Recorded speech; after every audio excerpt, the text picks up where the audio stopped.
Ramadan memberi pengertian yang amat bermakna dalam kehidupan kita sebagai seorang Muslim.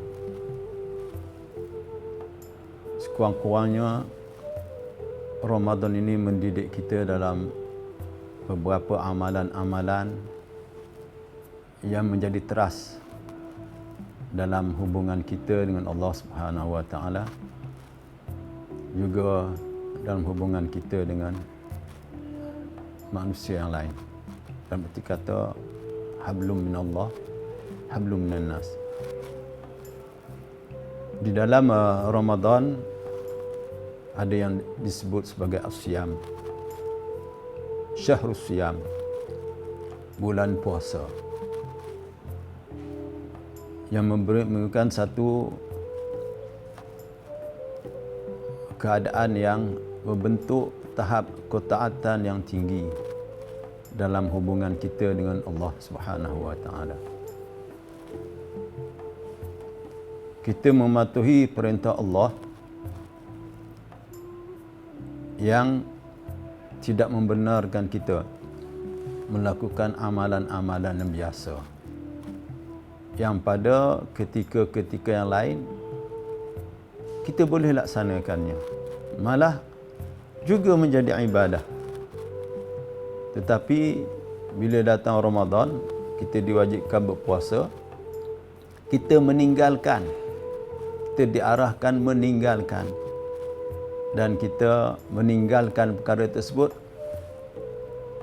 meletakkan diri kita dalam ketaatan, melaksanakan perintah Allah Subhanahu wa taala, memberi satu makna yang mendalam dalam kehidupan kita sebagai Muslim, di mana kita terus mentaati arahan dan perintah Allah, sama ada dari segi meninggal ataupun membuat sesuatu yang diarahkannya.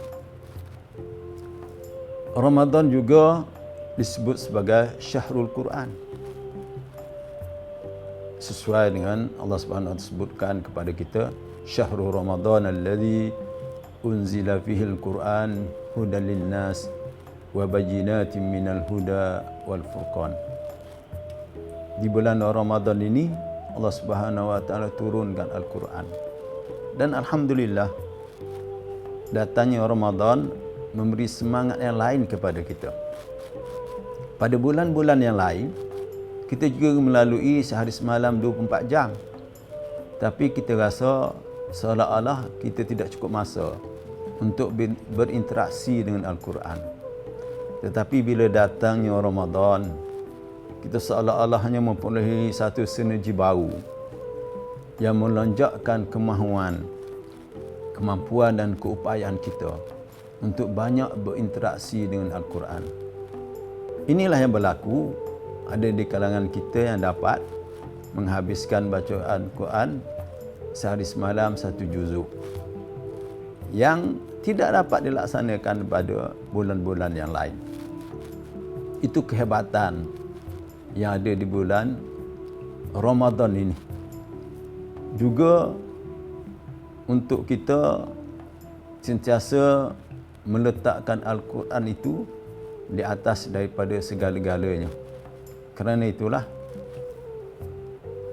amat rugi kepada mereka yang tidak dapat mengambil manfaat untuk membaca, memahami, bertadabbur dengan Al-Quran di bulan Ramadan ini. Percayalah, jika di bulan Ramadan ini kita tidak dapat laksanakan amalan-amalan tersebut, pasti di bulan-bulan yang lain menjadi satu kesusahan yang amat kepada kita untuk melaksanakan amalan tersebut. Ramadan juga disebut sebagai Al-Qiyam. Kerana itu hadis Nabi SAW menyebut kepada kita, man qama ramadana imanan wa ihtisaba ghufira lahu ma taqaddama min dhanbi. Siapa yang mendirikan Ramadan dengan penuh keimanan dan mengharap kelabaan ataupun pahala daripada Allah Subhanahu wa taala, Allah Subhanahu wa taala ampunkan dosa-dosanya yang lalu. Bila kita merancang dengan sebaik-baiknya, insya-Allah sepanjang Ramadan ini kita dapat sentiasa berqiyamul lail. Kerana di hujung, kerana di permulaan Ramadan nanti ada yang dinamakan sahur. Sebelum kita bersahur, kita ada ruang untuk berqiyamul lail. Oleh itu marilah kita merebut kedatangan Ramadan ini dengan sebaik-baiknya untuk menjadikan kita mereka yang memperolehi segala rahmah, keampunan, keberkatan yang Allah Subhanahu Wa Taala janjikan di bulan Ramadan ini.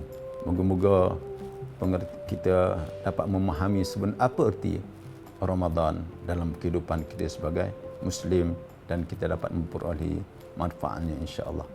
Wassalamualaikum warahmatullahi wabarakatuh.